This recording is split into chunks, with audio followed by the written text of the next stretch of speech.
साल है 2024 और एक छुपा हुआ क्राइसिस पूरी दुनिया को जकड़े हुए है। ये है ग्लोबल फूड क्राइसिस, चैलेंजेस का एक जाल जो इंसानों के खाने पीने पर खतरा बन रहा है। सोचो, फैमिलीज खाना स्किप कर रहे हैं, बच्चे भूखे सो रहे हैं। रीसेंट रिपोर्ट्स के हिसाब से फूड प्राइसेस आसमान छू रहे हैं। एक्यूट फूड इनसिक्योरिटी फेस करने वाले लोगों की संख्या अलार्मिंग लेवल्स पर पहुंच गई है। इस पर हमारा ध्यान, हमारी एम्पैथी और सस्टेनेबल सॉल्यूशंस ढूंढने की हमारी कमिटमेंट चाहिए। एक्शन लेने का समय अब है। क्लाइमेट चेंज अपने एराटिक वेदर पैटर्न्स के साथ ग्लोबल फूड क्राइसिस का एक बड़ा कारण है। ड्राउट्स, फ्लड्स और एक्सट्रीम टेम्परेचर्स खेती पर कहर बरपा रहे हैं, हार्वेस्ट को डिसरप्ट कर रहे हैं और क्रॉप्स को बर्बाद कर रहे हैं। ये अनप्रेडिक्टेबल वेदर इवेंट्स किसानों के लिए खेती करना और भी मुश्किल बना रहे हैं, जिससे कम पैदावार हो रही है और फूड शॉर्टेजेस हो रही है। क्लाइमेट चेंज का असर सिर्फ कुछ रीजन्स तक सीमित नहीं है, ये एक ग्लोबल फिनोमिनन है। यूरोप में हीट वेव से लेकर एशिया में फ्लड्स तक इसका असर पूरी दुनिया में दिख रहा है। डेवलपिंग कंट्रीज के छोटे किसान, जिनके पास अडेप्ट करने के रिसोर्सेज नहीं हैं, खास तौर पर वल्नरेबल हैं। क्लाइमेट क्राइसिस से निपटने के लिए ग्लोबल एफर्ट चाहिए। सस्टेनेबल एग्रीकल्चरल प्रैक्टिसेस की तरफ शिफ्ट करना होगा, इमिशंस कम करने होंगे और क्लाइमेट एडेप्टेशन में इन्वेस्ट करना होगा। क्लाइमेट चेंज को एड्रेस नहीं किया तो फूड क्राइसिस और भी बढ़ेगा। कॉन्फ्लिक्ट्स और पॉलिटिकल इंस्टेबिलिटी फूड क्राइसिस को और बढ़ा देते हैं। वॉर्स और सिविल अनरेस्ट सप्लाई चेन्स को डिसरप्ट करते हैं, लोगों को डिस्प्लेस करते हैं और एग्रीकल्चरल इंफ्रास्ट्रक्चर को तबाह कर देते हैं। कॉन्फ्लिक्ट जोन्स में खाने तक पहुंच एक हथियार बन जाता है, जिससे वल्नरेबल पॉपुलेशंस वॉरिंग फैक्शंस के रहमो-करम पर रह जाते हैं। यूक्रेन में वॉर ने ग्लोबल ग्रेन सप्लाईज को डिसरप्ट कर दिया है, जिसका असर दुनिया भर में फूड प्राइसेस और अवेलेबिलिटी पर पड़ रहा है। बड़े कॉन्फ्लिक्ट्स के अलावा लोकल डिस्प्यूट्स और पॉलिटिकल इंस्टेबिलिटी भी फूड प्रोडक्शन और डिस्ट्रीब्यूशन को डिसरप्ट करते हैं। फार्मर हर्डर कॉन्फ्लिक्ट्स, लैंड ग्रैब्स और पॉलिटिकल करप्शन फूड इनसिक्योरिटी को बढ़ावा देते हैं। कॉन्फ्लिक्ट्स न सिर्फ इमीडिएट फूड सप्लाईज को डिसरप्ट करते हैं, बल्कि फूड सिक्योरिटी पर लॉन्ग टर्म कॉन्सिक्वेंसेस भी छोड़ते हैं। इंफ्रास्ट्रक्चर का डिस्ट्रक्शन और किसानों का डिस्प्लेसमेंट रिकवरी और डेवलपमेंट में रुकावट डालते हैं। पीस बिल्डिंग और कॉन्फ्लिक्ट रेजोल्यूशन में इन्वेस्ट करना लॉन्ग टर्म फूड सिक्योरिटी के लिए जरूरी है। Global inflation, supply chain disruptions, बढ़ते एनर्जी कॉस्ट्स और जियोपॉलिटिकल टेंशंस के कारण फूड क्राइसिस को और कॉम्प्लेक्स बना देता है। जैसे जैसे इसेंशियल गुड्स और सर्विसेज की कीमतें बढ़ती हैं, हाउस होल्ड्स को basic necessities including food afford करना मुश्किल हो जाता है। खाने की बढ़ती कीमतें लो इनकम फैमिलीज के लिए खास तौर पर चैलेंजिंग हैं, जो अपनी इनकम का एक बड़ा हिस्सा खाने पर खर्च करते हैं। जैसे जैसे फूड प्राइसेस बढ़ते हैं, इन फैमिलीज को मुश्किल चॉइसेस करने पड़ते हैं। अक्सर हेल्थ केयर और एजुकेशन जैसी दूसरी जरूरी जरूरतों को सैक्रिफाइस करना पड़ता है। फार्मर्स के लिए इनपुट कॉस्ट्स का बढ़ना, जैसे फर्टिलाइजर्स और फ्यूल, प्रोडक्शन कॉस्ट्स को बढ़ाता है, जो अक्सर कंज्यूमर्स पर डाल दिया जाता है। कॉस्ट्स के बढ़ने का यह साइकिल फूड क्राइसिस को और बढ़ा देता है। गवर्नमेंट्स को प्राइसेस को स्टेबलाइज करने के लिए, वल्नरेबल पॉपुलेशंस को सपोर्ट करने के लिए और इन्फ्लेशन के असली कारणों को एड्रेस करने के लिए पॉलिसीज इंप्लीमेंट करनी चाहिए। ग्लोबल इकोनॉमिक चैलेंजेस को मैनेज करने और फूड सिक्योरिटी पर इन्फ्लेशन के इंपैक्ट को कम करने के लिए इंटरनेशनल कोऑपरेशन जरूरी है।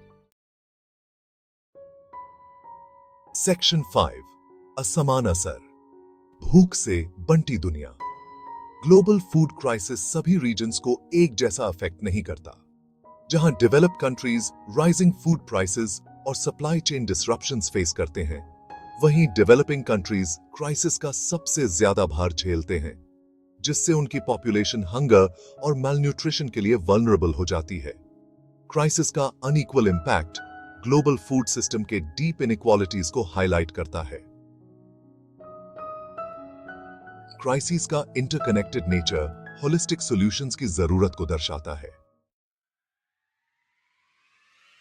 सेक्शन 6, उम्मीद की फसल, फूड इनसिक्योरिटी से लड़ने के इंटरनेशनल एफर्ट्स। चैलेंजेस के बीच फूड इनसिक्योरिटी से लड़ने के इंटरनेशनल एफर्ट्स के रूप में उम्मीद की किरणें दिखाई देती हैं। United Nations World Food Programme या WFP जैसे ऑर्गेनाइजेशंस वल्नरेबल पॉपुलेशंस को फूड असिस्टेंस प्रोवाइड करने के लिए टायरलेसली काम कर रहे हैं। ये एफर्ट्स क्राइसिस के इमीडिएट इंपैक्ट्स को कम करने और वाइड स्प्रेड फैमिन को रोकने में क्रूशल है। इमरजेंसी फूड असिस्टेंस के अलावा WFP लोकल फूड सिस्टम्स को स्ट्रेंथन करने और फ्यूचर शॉक्स के लिए रेजिलियंस बिल्ड करने के लिए भी काम करता है। इसमें स्मॉल होल्डर फार्मर्स को सपोर्ट करना, इंफ्रास्ट्रक्चर को इंप्रूव करना और सस्टेनेबल एग्रीकल्चरल प्रैक्टिसेस को प्रमोट करना शामिल है। कई दूसरे इंटरनेशनल ऑर्गेनाइजेशंस, NGOs और गवर्नमेंट्स भी फूड क्राइसिस को एड्रेस करने में एक्टिवली लगे हुए हैं। ग्लोबल फूड सिक्योरिटी पर मीनिंगफुल इंपैक्ट डालने के लिए इन इनिशिएटिव्स के लिए कंटिन्यूड और इंक्रीज सपोर्ट क्रूशल है। सेक्शन 7, उपाय पैदा करना, सस्टेनेबल एग्रीकल्चर का promise. Sustainable agriculture long term food security की तरफ एक रास्ता प्रदान करता है। एनवायरमेंटली फ्रेंडली फार्मिंग प्रैक्टिसेस को प्रमोट करके हम नेचुरल रिसोर्सेज को प्रोटेक्ट कर सकते हैं, क्लाइमेट चेंज को कम कर सकते हैं और फूड प्रोडक्शन को बढ़ा सकते हैं। सस्टेनेबल एग्रीकल्चर में क्रॉप डाइवर्सिफिकेशन, कम पेस्टिसाइड यूज, वाटर कंजर्वेशन और सॉइल हेल्थ मैनेजमेंट जैसे प्रैक्टिसेस शामिल हैं। ये प्रैक्टिसेस न सिर्फ प्रोडक्टिविटी को बढ़ाते हैं बल्कि एनवायरमेंटल डिग्रेडेशन को भी कम करते हैं, जिससे एग्रीकल्चर क्लाइमेट चेंज के प्रति ज्यादा रिजिलिएंट बनता है। गवर्नमेंट्स को ऐसी पॉलिसीज इंप्लीमेंट करनी चाहिए जो सस्टेनेबल फार्मिंग प्रैक्टिसेस को इंसेंटिवाइज करें और स्मॉल होल्डर फार्मर्स को इन मेथड्स को अडॉप्ट करने में सपोर्ट करें। कंज्यूमर्स का भी एक रोल है सस्टेनेबल फूड सिस्टम्स को सपोर्ट करके, और वो जो खाना कंज्यूम करते हैं उसके बारे में कॉन्शियस चॉइसेस करके। सस्टेनेबल एग्रीकल्चर के लॉन्ग टर्म बेनिफिट्स चैलेंजेस से कहीं ज्यादा हैं। ये एक ज्यादा रेजिलिएंट और इक्विटेबल फूड सिस्टम की तरफ रास्ता दिखाते हैं। सेक्शन 8, फूड सिक्योरिटी का रास्ता, टेक्नोलॉजिकल एडवांसमेंट्स को अपनाना। टेक्नोलॉजिकल एडवांसमेंट्स में एग्रीकल्चर में रेवोल्यूशन लाने और फूड सिक्योरिटी को बढ़ाने की अपार क्षमता है। प्रिसिजन एग्रीकल्चर से लेकर बायोटेक्नोलॉजी तक इनोवेटिव टेक्नोलॉजीज क्रॉप यील्ड्स को इंप्रूव कर सकती हैं, वेस्ट को कम कर सकती हैं और फूड प्रोडक्शन की एफिशिएंसी को बढ़ा सकती हैं। प्रिसिजन एग्रीकल्चर फार्मिंग प्रैक्टिसेस को ऑप्टिमाइज करने के लिए डेटा और टेक्नोलॉजी का इस्तेमाल करता है। इनपुट्स और मैनेजमेंट स्ट्रेटजीज को स्पेसिफिक फील्ड कंडीशंस के हिसाब से टेलर करता है।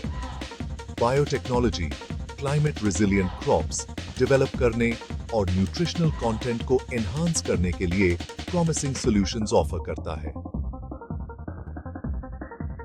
टेक्नोलॉजिकल एडवांसमेंट्स फूड स्टोरेज और डिस्ट्रीब्यूशन को इंप्रूव करने में भी क्रूशियल रोल निभाते हैं। Innovative storage solutions post harvest losses को कम कर सकते हैं, इंश्योरिंग दैट फूड कंज्यूमर्स तक अच्छी कंडीशन में पहुंचे।